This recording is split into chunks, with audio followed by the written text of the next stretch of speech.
और प्रधानमंत्री मोदी ने बोला है कि जो कुछ पॉसिबल है वो हम सब कुछ करेंगे और साथ ही साथ ये आतंकी गलती कर चुके हैं और बड़ी कीमत देने को तैयार रहे। आरएसएन सिंह मेरे साथ जुड़ रहे हैं, कर्नल दानवीर हैं, शेषनारायण सिंह हैं, रामकृपाल सिंह हैं। मैं रुक करता हूं आरएसएन आपका। प्रधानमंत्री का दो टूक मैसेज आपने सुना, क्या कहना चाहते हैं? देश में भारी गुस्सा है, यह भी प्रधानमंत्री मोदी ने बोला और इसी के साथ प्रधानमंत्री ने अपने सारे पॉलिटिकल प्रोग्राम रद्द कर दिए हैं। आज के सिर्फ सरकारी कार्यक्रमों में पीएम जा रहे हैं। Quickly RSN.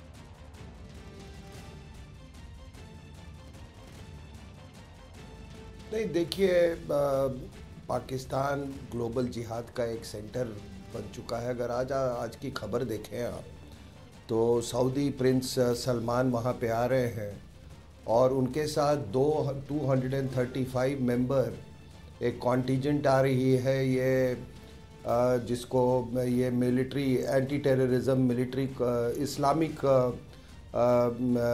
Military anti terrorism कोalition जिसके हेड है ये राहील शरीफ।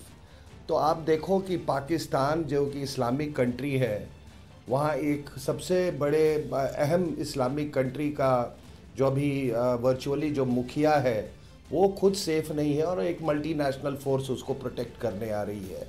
तो ये बात आप लोग सब समझ लें कि जो आप कश्मीर में देख रहे हैं इसका कश्मीर से वास्ता नहीं है, इसका कश्मीरियत से वास्ता नहीं है। कोई रिक्रूट जो है पाकिस्तान के जिहादी तंजीमों में पाकिस्तान के नाम पे रिक्रूट नहीं होता है, वो ग्लोबल जिहाद के नाम पे। आपकी बात को मैं समझ रहा हूं कि ये बिल्कुल ग्लोबल टेररिज्म है, लेकिन इस समय हमें अपने देश की चिंता करनी सबसे बड़ी प्राथमिकता है। रामकृपाल सिंह, प्रधानमंत्री ने जो एक मैसेज दिया वो रिक्वायर्ड भी था इस समय, लेकिन क्या लिप सर्विस से काम होगा? नहीं, मैं इसी पर आ रहा हूं। देखिए, प्रधानमंत्री ने जो एक कड़ा संदेश दिया है, मर्माहत होते हुए उन्होंने जो संदेश दिया है, निश्चित तौर पर उसका स्वागत किया जाना चाहिए। और उन्होंने ये जो कहा है कि आप बहुत बड़ी गलती कर चुके हैं और इसका परिणाम मिलेगा। और सबसे बड़ी बात उन्होंने जो कही कि सेना को हमने फ्री हैंड दे दिया है, सैनिकों को फ्री हैंड दिया गया है, ये बहुत बड़ी बात।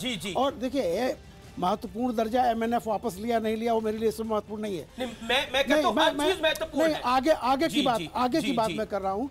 एक चीज जो मुझे उम्मीद थी प्रधानमंत्री जी कहेंगे, शायद स्ट्रेटेजिकली नहीं कह पा रहे हैं, मैं फिर इस बात को कहता हूं कि आतंकवादियों से तो हमारे देश के लोग लड़ लेंगे सैनिक, लेकिन आतंकवादियों की फसल तैयार करने वालों के लिए क्या करेंगे, इस पर बात नहीं हो रही है। मैं इस सवाल को उठाता हूं उन तमाम लोगों को जो आतंकवादियों की फसल तैयार करते हैं। उन तमाम लोगों को सवाल पूछने चाहिए जो सेना के चीफ को गली का गुंडा कहते हैं। आप सुनिए, सर्जिकल स्ट्राइक के ऊपर सवाल करते हैं। आज आप क्या बोलेंगे? ये 40 जवान जो शहीद हुए, इनकी माओ को, बहनों को, बेटियों को, बीवियों को क्या बोलेंगे? आज वाकई ये दिन इंपॉर्टेंट है। अमीश जी, मैं एक बात कह रहा हूं जी, जो आतंकवाद को पनाह दे रहे हैं उनको भारत सरकार सुरक्षा दे रही है, उनका खर्चा उठा रही है, उनसे कब तक रहेंगे? आप सिर्फ आतंकवादियों को मार करके नहीं कर सकते, आतंकवादियों की फसल उगाने वालों को के खिलाफ भी अब आपको निर्णायक लड़ाई लड़नी पड़ेगी। मैं एक सवाल जो भी आपने के पहले इन्होंने कहा था, आप जानते हैं मैं खुद जम्मू कश्मीर में गया था, जिस समय गया था मेरी गाड़ी को ऑफ रोड कर दिया गया। कहा गया कि जब काफिला गुजरता है कोई सिविलियन कार नहीं जा सकती। कल कैसे सिविलियन कार आई? ये मिलिट्री का फैसला नहीं हो सकता, ये पॉलिटिकल फैसला रहा होगा। कब हुआ है ये सवाल पूछा जाना चाहिए। सही बात है। कैसे एक कार वहां पहुंच गई जी, ये सवाल पूछा जाना चाहिए और किसने फैसला किया? बिल्कुल सही कह रहे हैं रामकृपाल सिंह, ये एक रोष है और रोष हर हिंदुस्तानी के मन में है, दिल में है। और जो लोग ये कह रहे हैं कि वॉर मॉन्गरिंग की बात ना करें, उनको मैं मैसेज देना चाहता हूं इसके थ्रू, ये वॉर मॉन्गरिंग नहीं है, ये हिंदुस्तान का जज्बा और गुस्सा है। आंसू अभी हमारे सूखे नहीं हैं, जो खून बहा है वो सूखा नहीं है, लेकिन वो जज्बा, वो जुनून हमारे मन में है कि हम बदला लेंगे। और हर हिंदुस्तानी की बात क्या शेषनारायण सिंह, नरेंद्र मोदी ने आज बतौर प्रधानमंत्री करी। उन्होंने बोला, बड़ी ईमानदारी से बोला कि आप सब कुछ करिए, लेकिन राजनीतिक छीटाकशी से इस दौर में रुकिए और बचिए। वो मैसेज सबको था, अपने वालों को भी था, दूसरे वालों को भी। नहीं, वो जो अभी वो तो सही है, राजनीतिक सीताकशी को बच्चे हमारे मारे गए हैं, गरीबी। एनीवे, असली जो बात भैया ने कही कि ये जो लोग इनको पालते हैं, जो उनके गार्जियन बैठे हैं, जिनको पाकिस्तान जिनका खर्चा उठाता है, नहीं हुर्रियत वाले, नहीं बुनियादी सवाल पे आओ जी, हुर्रियत वालों के साथ प्रधानमंत्री क्या एक्शन लेते हैं, उनका खर्चा पानी बंद करते हैं कि नहीं, उस पर डिपेंड करेगा। गुलाम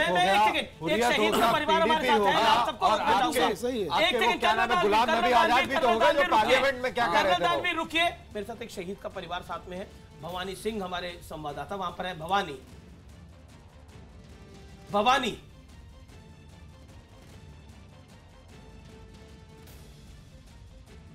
भवानी, इस दौर में सवाल तो नहीं पूछे जाते, यही कहा जा सकता है कि प्रधानमंत्री ने बोला है कि आतंकी और पाकिस्तान गलती कर चुके हैं, अंजाम भुगतना होगा।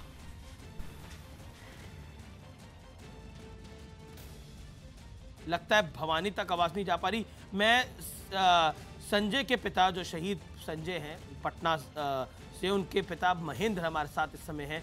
महेंद्र जी, बहुत बड़ी दुख की घड़ी पूरे मुल्क के लिए, पूरे भारतवर्ष के लिए, और आपके आंसुओं को हम पहुंच भी नहीं सकते, लेकिन इस समय भारत सरकार ने बोला है कि आतंकी गलती कर चुके हैं, अंजाम भुगतना पड़ेगा। महेंद्र जी,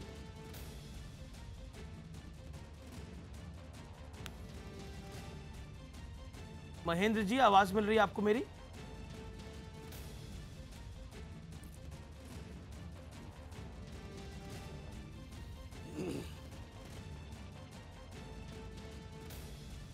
रामकृपाल सिंह, देखिए, मैं एक सिर्फ 3 शब्द कहूंगा। इस मौन आक्रोश की मंजिल इंतकाम है। वो चेहरा बोल रहा है, उनके खोए हुए जो बेटे होंगे, जो होंगे, वापस नहीं आ सकते हैं। लेकिन इस बार ये राजनीतिक भाषणबाजी से काम नहीं चलेगा। ये सॉफ्ट कैरेक्टर जो 40 साल से हम लोग, जियाउल हक ने हमारी पीठ पे छुरा घोंपने की जो नीति अपनाई, 40 साल से हम बड़े हैं, बड़ा लोकतंत्र है, ऐसे कैसे कर देंगे, लगातार सहते जा रहे हैं। अमन की आशा की बात करते अब देखिए, सुन लीजिए, हिंदुस्तान को अब सुन लेने और सह लेने वाले मुल्क से बदलना पड़ेगा। और फिर कह रहा हूं, आक्रोश की ये मंजिल, वर्तमान आक्रोश की मंजिल इंतकाम है, उससे कुछ कम कुछ नहीं। इंतकाम है, उससे कम कुछ नहीं। भवानी सिंह हमारे संवाददाता हमारे साथ जुड़ गए हैं। एक बार फिर भवानी, आपके साथ शहीद का परिवार है, रोहिताश का। देखिए प्रशांत, जी प्रशांत, पूरा देश गुस्से में है, लेकिन जो शहीद का परिवार है इस वक्त, उनके भाई है जितेंद्र, रोहिताश के भाई हैं, जो जिनकी शहादत हुई है। जितेंद्र रात से संभाल नहीं पा रहा अपने आप को, और केवल इसको पता है, और बाकी परिवार के लोगों को सूचना तक नहीं दी गई है। यानी कि जो इनके पिता है, रोहिताश के पिता और उनकी पत्नी को सूचना नहीं दी गई है। और अभी यहाँ घर से दूर हम बात करें, बहुत मुश्किल हो रहा है। जितेंद्र, आपके लिए कब आपको जानकारी मिली? कल शाम को 6:15-7 बजे मिले। कमांडेंट का फ़ोन आया था सीओ को, पांडे साहब का। पांडे साहब ने पहले मेरे को ये बोला कि मैं उनका साथ वाला बोल रहा हूँ, मेरा भाई भी शहीद हो गया, आपकी भाई की भी डेड बॉडी नहीं मिल रही। तो मैं बोला सर सही बताओ, मैं सहानुभूति में हूँ, कोई दिक्कत नहीं, मैं घर का जिम्मेदार आदमी हूँ, सही बताओ। तो उन्होंने बोला कि रियल बात यह है कि डेड बॉडी उस गाड़ी उड़ी है उसमें आपका भाई का 4th नंबर पे है, और आपका स्पेशल फोर्स में था आपका भाई, और आगे बैठा था, उसमें कोई भी कैंडिडेट नहीं बचा। तो मेरे को कन्फर्म हो गया था कि भाई गया। फिर मैंने न्यूज़ में देखा, सर्च देखा, तो लिस्ट पे 4 नंबर पे उसका नाम आ रहा था, Rohitash Lamba, security force special. फिर मेरे को पता चल गया भाई की डेथ हो गई। परिवार को अभी तक नहीं बताया आपने? परिवार को, पापा जी किसी को नहीं बताए। हम अपनी इस स्तर पे मैं सोचा कि जब तक डेथ बॉडी आई ना, जब तक बताना ठीक नहीं रहेगा। बहुत मुश्किल है आपके लिए, आप पूरे परिवार में केवल आप ही को पता, बाकी को नहीं है? हाँ, वो मेरे घर में मेरे को पता, और अकेला, और किसी को पता नहीं। 8 दिन पहले ही गया था आपका भाई। अभी 1 तारीख को गया था, उसका लड़का हुआ था, 1.5 महीने का लड़का है। 27 तारीख की जलवा थी, जलवा का प्रोग्राम करके 1 तारीख को गया था। वो अपनी ड्यूटी के लिए इतना प्रतिबद्ध था, उसकी जोनिंग 2 तारीख को थी उसकी ड्यूटी ऑफ, लेकिन वो बोला मैं 1 तारीख को जाऊँगा। वहाँ सीओ को पता चले ना मैं कि जिम्मेदार आदमी हूँ, मैं 1 दिन पहले जाऊँगा। जाता 1 दिन पहले था, हमेशा ड्यूटी से 1 दिन पहले जाता, बहुत जिम्मेदार आदमी था। कोई बात हुई आपकी कल? परसों बात, एक दिन तो 8 तारीख को बात हुई थी, तो मेरे को इंटरव्यू था, उस चक्कर में इंटरव्यू में गया था। मैं बोला भैया पैसे चाहिए 2000 रुपये। बोले 2 नहीं, मैं तेरे को 5 भेज रहा हूँ। तो फट कोई दिक्कत नहीं, उसने 5000 रुपये भेजे। फिर मेरी डेली बात होती थी। फिर 13 तारीख को शाम को लास्ट बात हुई, शाम को 8 बजे। वो बोला और कोई दिक्कत नहीं, घर पे बच्चों का ध्यान रखना। मैं बोला ठीक है। और सुना? मैं बोला और कुछ भी नहीं। उसने मेरे को ऑपरेशन नहीं बताया। मैं बोला तू ठीक क्यों कर रहा है? बोले ऐसे ठीक है, लाइन पे हूँ, वो तो ये कलेक्टर साहब के हूँ, तो वो तुझे दिक्कत है थोड़ी, वीडियो कॉलिंग कैमरे उमरे लगे हैं, पता चल जाए फ़ोन का। मेरे को ये नहीं बताया कि ऑपरेशन में चल रहे हैं। अच्छा ये बताएं कि वो कश्मीर में उस जगह पे स्ट्रेटेजिक लोकेशन पे वहाँ पर रहे, कभी वो बताता था, शेयर करता था? करता था क्या कि किस तरह की मुश्किलें हैं और क्या? मुश्किलें बहुत थी, लेकिन उसकी हाइट मेरे से आधी फुट लंबा था मेरे से, तो सीओ साहब की पसंदीदा था वो। तो सीओ साहब कहीं भी जाते थे, कलेक्टर साहब तो उसको साथ रखते थे। आप बताएं कि क्या आपको लगता है, क्या अब जवाब दिया जाना चाहिए? अब देखो, हम सरकार पे विश्वास है, केंद्र सरकार पे भी पूरा विश्वास है कि इसका मुंह तोड़ जवाब जरूर देंगे। और प्रधानमंत्री से मेरी रिक्वेस्ट है कि इसका मुंह तोड़ जवाब देगा ना। उरी हम लेके दिया, उसी सर्जिकल स्ट्राइक, दोबारा सर्जिकल स्ट्राइक की जरूरत है। और जितने पत्थरबाज है ना, तो फ्री हंट किया जाए, यानी फौजी पर जो पत्थर फेंकते हैं उसको फ्री हंट किया जाना चाहिए। उनको डायरेक्ट है ना, किसी की सूचना के बगैर गोली चलाने का ऑर्डर मिलना चाहिए। मेरे रिक्वेस्ट है, और मेरा भाई कर्तव्यनिष्ठ था, उसको मान सम्मान मिले। और मैं इतनी रिक्वेस्ट करूँगा प्रधानमंत्री से मेरे मम्मी पापा को सम्मान मिले। कैसे आपको लगता है कि आपको, आपके भाई को शांति मिलेगी? जो शहादत दी है उसके लिए आपको लगता है कि क्या करना चाहिए? क्या करना चाहिए? पाकिस्तान को मुंह तोड़ जवाब देना चाहिए। उसने 42 की टुकड़ी मारी है, उसको है ना डबल मारे और उसको मुंह तोड़ जवाब, दोबारा से पैर ना उठाए दोबारा से। अच्छा, अब उसके परिवार में अभी 1 साल पहले शादी हुई है, काफ़ी मुश्किल होगी। आप कह रहे हैं बच्चा अभी 1 महीने का ही है? नहीं, 1.5 साल पहले शादी हुई थी और बच्चा अभी 1.5 महीने का हुआ है। तो पहले आया था, प्रेग्नेंट थी, तब डिलीवरी फिर मैंने करवा दी थी। फिर वो बोला मैं जलवा के प्रोग्राम में आऊँगा। तो आपके परिवार में वही केवल कमाने वाले हैं? हाँ, कमाने वाले हैं। खेती का भी वो शोर तो था नहीं, वो क्या पहले था, पानी खत्म हो गया, वो अकेला वो था, उसी से मैं फट रहा था। मैं बोला मैं जॉब करूँ, वो तो उसने मना किया। जब अब क्या स्थिति होगी इस वक्त? आप घर पे बताया नहीं है, उनकी पत्नी को नहीं बताया, पिता को नहीं बताया, आप अकेले इस तरीके से घर से बाहर बैठे हो, कितना मुश्किल है, कब बताएंगे? ये तो आपको पता है सर, जब घर पे पार्ट जो जिम्मेदार आदमी वही अगर घर साथ छोड़ के चला जाए तो कितना पार्ट टूटे। कितना सीधा साधा बंदा था और हर आसपास पूरे गांव में लगाव था, हर किसी से इतना सीधा सरल स्वभाव था। तो मेरे में ये गुजरेगी तो मम्मी पापा पे तो ज़्यादा गुजरेगी ना, उन्हें तो शहर खोया है ना देश के लिए, तो उन पर तो कितनी गुजरेगी। मेरे पे तो बहुत, उन्होंने तो शहर को जन्म दिया है ना। तो 2 केस किया सामने, पहले 2 एनकाउंटर किया हुआ था उसने, सीओ साहब के साथ रहते ना, 2 एनकाउंटर पहले किया हुआ था सामने। डरता नहीं था, लेकिन वो पीछे से हो गए ना हमला, गाड़ी को उड़ा दिया, वो दिक्कत हो गई। उनकी भाभी आपकी पत्नी कैसे, वो अभी उनको भी नहीं पता है? नहीं, उनको नहीं बताया, वो भी नहीं अपने आप को कैसे संभाल पाएंगे। आप पे पूरी जिम्मेदारी आ गई घर की? हाँ, पूरी जिम्मेदारी मेरे पे आ गई।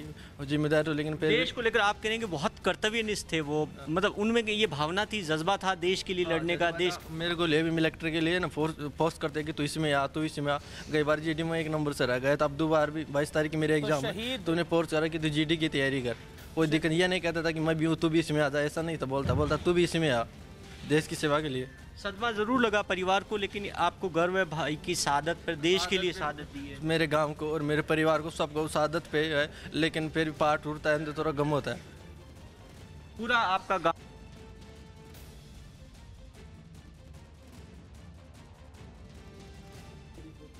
तो ये थे शहीद रोहिताश लांबा। शहीद रोहिताश लांबा के भाई जो कह रहे थे कि मेरा भाई 1 दिन पहले ही ड्यूटी पे चले जाता था, 1.5 महीने का बच्चा है, अभी बच्चा हुआ था और 8 दिन पहले ही काम पर वापस गया है। और जिस ऑपरेशन पे गया था वो नहीं बताया था, क्योंकि बताना लाजमी भी नहीं था। लेकिन ये बातें सुनकर, शहीद रोहिताश लांबा के परिवार की बातें सुनकर मुझे नहीं लगता कि किसी की भी आंखें नम नहीं हुई। लेकिन मैं बार बार कल से ये बात बोल रहा हूँ, ये रोने का टाइम नहीं है, ये आंसू बहाने का टाइम नहीं है, ये आक्रोश का वक्त है और ये जोश का वक्त भी है। और जोश इसलिए कि हम पस्त नहीं हुए हैं, हम खड़े हैं, जो बड़ा महत्वपूर्ण है। और इसीलिए मैं बार बार बोल रहा हूं कि ये देश बदले की आग में जल रहा है और ये ज्वाला सिर्फ आपके दिल में नहीं है, मेरे दिल में नहीं है, इस पैनल के दिल में नहीं है, ये इस देश की आत्मा के दिल में है। कुछ तथाकथित के दिल में हो ना हो, लेकिन इस देश की आत्मा में वो ज्वाला जल रही है। जब जब मैं शहीद के परिवार को देखता हूं, वो ज्वाला और भभकती है। और क्यों नहीं भभकेगी, और क्यों नहीं भभकेगी वो ज्वाला। आज एक MFN स्टेटस वापस हुआ है, दूसरा प्रधानमंत्री ने बोला है कि ये गलती कर चुके हैं। मैं ब्रेक ले रहा हूं, लेकिन ब्रेक के बाद भी इस हमले पर हमारी बड़ी कवरेज लगातार जारी है और ये देश बदले से कम कुछ नहीं मांग रहा।